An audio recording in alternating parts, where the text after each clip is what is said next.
Toulouse, des sans-papiers algériens menacés par le coronavirus.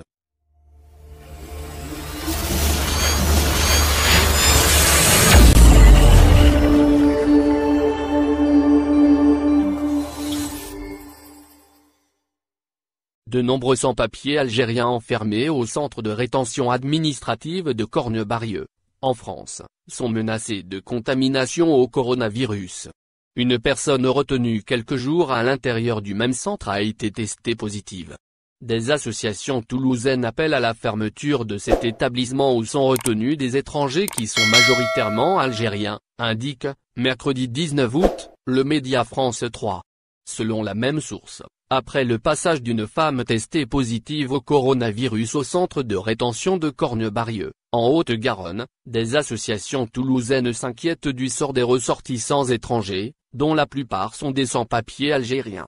Ces derniers sont cloîtrés à l'intérieur de l'établissement avec un risque élevé de contagion.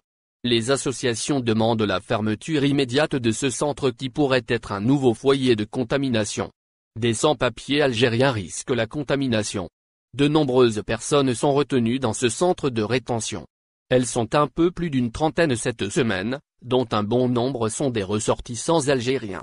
Ils sont bloqués en France, quelle que soit la décision du juge de la liberté et de la détention concernant leur sort, en raison de la fermeture des frontières due à la crise sanitaire, soulignent les associations.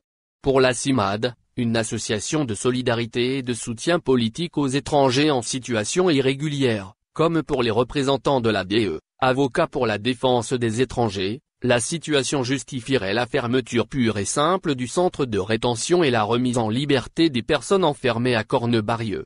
Plus d'accès à la permanence pour les représentants de la CIMAD. Par ailleurs, l'accès au centre pour les représentants de la CIMAD est impossible. Ces militants associatifs ont pour habitude de se rendre dans ce centre de rétention 6 jours sur 7 afin de venir en aide aux ressortissants étrangers. Léo Claus, un des représentants de la CIMAD, a fait savoir qu'habituellement on établit le contact avec les familles. C'est désormais impossible. Nous continuons notre travail, à distance, notamment grâce à des permanences téléphoniques.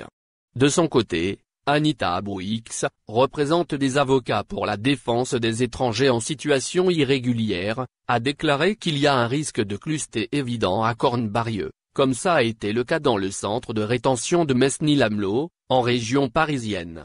Les personnes retenues vivent dans l'angoisse d'avoir été contaminées. Elles pensent que les mesures sanitaires et les gestes barrières ont du mal à être respectés à l'intérieur du centre. Leurs droits fondamentaux sont en plus bafoués, puisqu'ils n'ont plus droit à une assistance juridique, et qu'ils peuvent être jugés sans être présentés à l'audience. Les deux associations, la CIMAD et l'ADE, ont renouvelé, dans un communiqué, leur demande de libération immédiate de toutes les personnes enfermées dans ce centre de rétention. Elles estiment que les possibilités pour l'administration de les reconduire dans leur pays d'origine sont inexistantes. De ce fait, leur rétention n'a aucun sens. Merci de bien vouloir activer la cloche, et de cliquer sur j'aime.